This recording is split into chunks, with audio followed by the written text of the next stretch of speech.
Once again welcome back to our own channel. तो आज की वीडियो में हम लोग डिस्कस करने वाले हैं, जैसा कि आप लोगों को पता है क्लास 10 का जो इंग्लिश का एग्ज़ाम होने वाला है 15 फेब को उनका एग्ज़ाम है। एंड देन अब वो लोग काफ़ी ज़्यादा स्ट्रेस में आगे होंगे कि हमारा फर्स्ट बोर्ड एग्ज़ाम है और पहला एग्ज़ाम ही इंग्लिश का है। अब किस टाइप से हम लोग ऐसी स्ट्रेटजी मतलब बनाए कि जो पूरा सिलेबस जो है कवर अप हो जाए। काफ़ी स्टूडेंट्स ऐसे भी होंगे जिनका सिलेबस अब तक कवर नहीं हुआ होगा। तो आज की वीडियो में मैं डिस्कस करने वाला हूँ 2 दिन के अंदर, मात्र 2 दिन के अंदर ही आप लोग अपना पूरा सिलेबस कवर अप भी करोगे, रिवीजन भी करोगे एंड देन एग्ज़ाम में आप लोग 80 आउट ऑफ 80 लेके आने वाले हो। बस मैं जो स्ट्रेटजी बताने वाला हूँ उसको एकदम मन लगा के फॉलो कर लीजिएगा। और ऐसा नहीं कि बल्कि मैं पूरा दिन ही लगा दूंगा, 12 घंटे 24 घंटे, ऐसा नहीं है। एक सुटेबल टाइम मैं बताने वाला हूँ और किस तरीके से आप लोगों को टाइम को यूटिलाइज़ करना है वो चीज़ें मैं डिस्कस करने वाला हूँ। इस वीडियो में अंत तक बने रहिएगा और चैनल को सब्सक्राइब कर लीजिएगा। इस लेटेस्ट और इन्फॉर्मेटिव वीडियोज़ आप लोगों को इस चैनल पर प्रोवाइड करी जाती हैं। तो चलिए करते हैं वीडियो को स्टार्ट बिना कोई टाइम पास किए। सो फर्स्ट ऑफ ऑल अगर हम लोग बात करें, आपके पास 2 दिन मतलब 48 आवर्स का आपके पास टाइम है पूरा।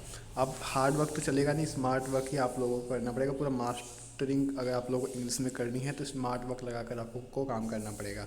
अब हार्ड वर्क का कोई फ़ायदा नहीं है और आपको स्ट्रेस बिल्कुल भी नहीं लेना है। जो स्ट्रेटजी मैं बताने वाला हूँ कंसिस्टेंसी के साथ आप लोग उसको फॉलो करिए और अपने सिलेबस को कवर अप करके 80 आउट ऑफ 80 लेके आइए। सो फर्स्ट ऑफ ऑल अगर मैं बात करूँ डे वन की, मतलब जैसा कि आप लोग को पता है आपके पास 3 4 ही पार्ट है, लिटरेचर, ग्रामर एंड देन जो राइटिंग सेक्शन होता है उसके बाद आपका आता है कॉम्प्रिहेंशन वाला जो होता है आप लोगों का। तो चारों चीज़ें कवर आप करोगे आप 2 दिन में। तो first of all day one में आप लोगों को क्या कवर अप करना है, लिटरेचर एंड ग्रामर पकड़नी है आप लोगों को। उसमें आप लोगों को 6 घंटे देने हैं। 6 घंटे के अंदर आप लोगों को पूरी लिटरेचर ख़त्म करनी है। लिटरेचर में आप लोग के पास 2 ही बुक है, first flight and footprints without feet. तो अब इसको कैसे कंप्लीट करना है, तो फर्स्ट ऑफ ऑल मैं बता दूँ आपको चैप्टर पढ़ने का आपके पास टाइम तो है नहीं। तो सिंपल सा बोल दूँ, जितने भी चैप्टर्स हैं सबकी समरी और जो जो थीम्स हैं, मतलब जो चैप्टर्स है वो क्या कहना चाह रहे हैं, उसकी मेन इंपॉर्टेंट थीम्स क्या है वो आप लोगों को देखनी पड़ेगी। और जितने भी चैप्टर्स हैं उनके जो मेन मेन कैरेक्टर्स है, जैसे लेंचो वाले हम लोग ले लें, लेंचो का जो मेन कैरेक्टर है मतलब उसका क्या कैरेक्टर स्केच है, मतलब कैरेक्टर स्केच को लेकर के काफ़ी ज़्यादा क्वेश्चंस पूछे जाते हैं एग्ज़ाम में। तो हर चैप्टर्स के जो मेन मेन कैरेक्टर्स होते हैं उनके कैरेक्टर स्केच आप लोग को मतलब डिस्कस कर लेने, मतलब समझ लेने बड़े तरीके से। फिर अगर मैं बात करूँ इंपॉर्टेंट क्वेश्चंस जो होते हैं, फोकस करना है इंपॉर्टेंट क्वेश्चंस को, उसकी मैं एक सेपरेट वीडियो ऑलरेडी बना चुका हूँ। उस वीडियो का लिंक मैं नीचे डिस्क्रिप्शन में प्रोवाइड करवा दूँगा, आप लोग चेकआउट कर सकते हो, मेरे चैनल पे ही पड़ी हुई है वो ऑलरेडी।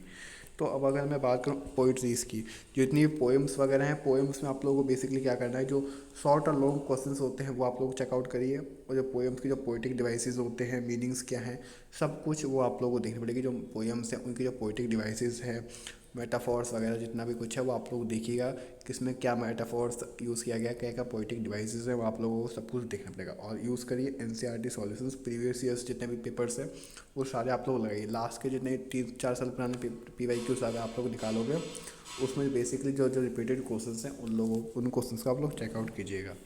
फिर 6 घंटे आप लोगों के उसके हो गए। फिर 2 घंटे के अंदर आप लोगों को पूरी ग्रामर निपटाने। ग्रामर में आप लोगों को क्या करना है, tenses, model, subject, verb aggregates, active passive, reported speech etceteras, ये सब कुछ आप लोगों को 2 घंटे के अंदर कवर अप करना। और कैसे करोगे, सॉल्व कम से कम 20 से 30 क्वेश्चन लगाइए हर एक टॉपिक का, मतलब 20 30 क्वेश्चन आप लोग निकालिए।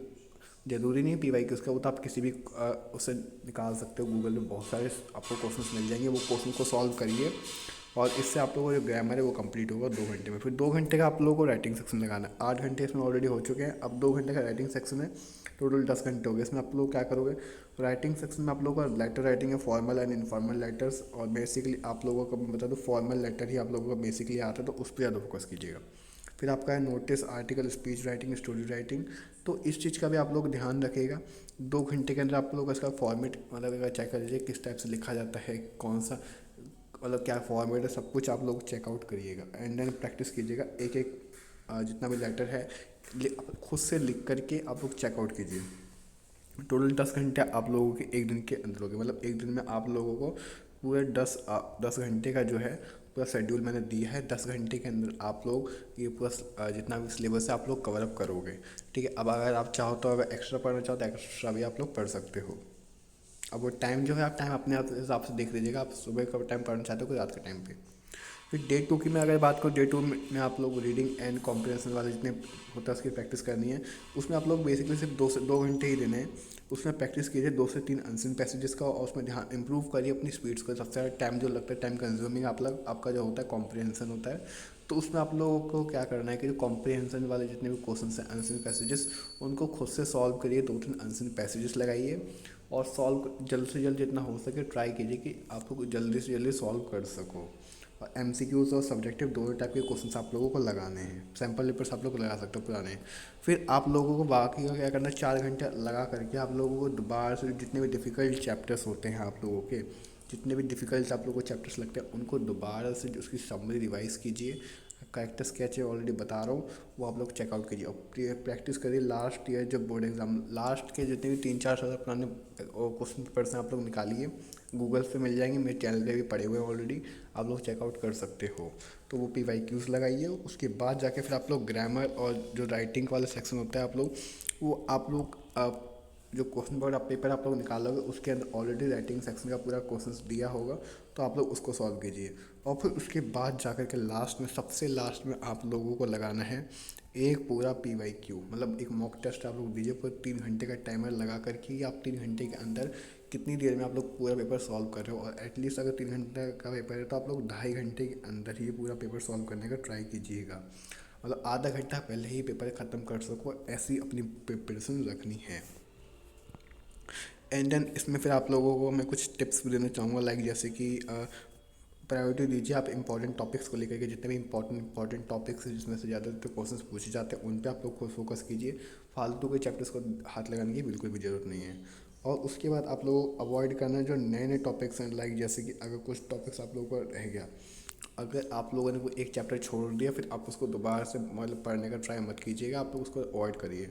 फिर लास्ट में आप लोगों का जो है कि अब काफ़ी लोग क्या करते हैं, दिन रात पढ़ते रहते हैं। इस चक्कर में क्या होता है, एग्ज़ाम टाइमिंग में उनका जो है आलस आता है, नींद आती है एग्ज़ाम टाइमिंग में। तो उस चीज़ का आप लोग को ध्यान रखना, अपनी नींद भी बहुत ज़्यादा ज़रूरी है, तो अपनी नींद भी पूरी करिए। एंड देन जो डिफ़िकल्ट वर्ड्स होते हैं, लाइक जैसे थीम्स वगैरह है, ग्रामर रूल्स वगैरह जितना भी है वो आप लोग चेकआउट करिए। जितने टेंसेस वगैरह हैं और चैप्टर्स के जो थीम्स हैं, वो की पॉइंट्स जो हैं, वो चीज़ आप लोगों को बेसिकली ध्यान रखनी पड़ेगी। अब जितना जो कुछ मैंने आपको बताया है अभी, सब में सारा नोट डाउन कर लीजिए एक जगह। उसके बाद जाके आप लोग मेरे को बताइएगा कि आप लोगों का जो सिलेबस है वो कवर अप हो पा रहा है कि नहीं हो पा रहा है। बिकॉज जो स्ट्रेटजी मैंने बताई अगर किसी ने फॉलो कर ली तो उसको 80 आउट ऑफ 80 लाने से कोई रोक नहीं सकता है। अब जो मैं आपको बताया है आई होप कि आप लोग फॉलो करोगे। बाकी और कोई डाउट हो, कोई दिक्कत आ रही है, मेरे को कमेंट सेक्शन में आप लोग बताइएगा। मिलते हैं ऐसे इंटरेस्टिंग इंपॉर्टेंट नेक्स्ट में। Thank you so much for watching.